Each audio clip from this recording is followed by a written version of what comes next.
If you feel like your trading journey is constantly taking one step forward but two steps back, let's flip those numbers and get you on track with Fibonacci retracements. Today, we're tackling Fibonacci retracements, or just fibs from here on out. Fibs are a way of plotting where price has been to try and anticipate where it's going to go next. The horizontal lines drawn when using a fib tool often act as support or resistance for price.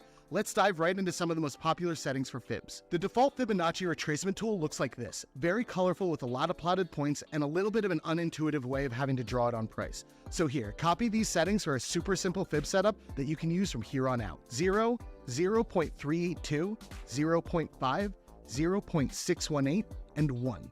If you're interested in using fibs for potential price targets as well, go ahead and add on a negative 0.5 and negative 1. Generally, you want to use the area between the 0.5 and the 0.618 to look for entries. This area is called the golden zone, and it's among the highest probability areas for a retracement in an already trending market. However, if the move that you're plotting with the fib is the first impulsive move of a new trend, expect price to only retrace to the area between the 382 and the 0.5. To set up your fib on price, plot your first point at the origination of the impulsive move that you're trying to track. Then go ahead and place the second point at the destination of the move. You can plot fibs using either bodies or wicks, and I urge you to pick one and stay consistent in both your testing and your live trading. Personally, I like wicks. So we plot the start of the fib here and the end of the fib here, and we wait for the retracement for an entry. It's important to note here that Fibonacci retracements give us a point of interest. That's a place where we can expect price to return to with reasonably high probability.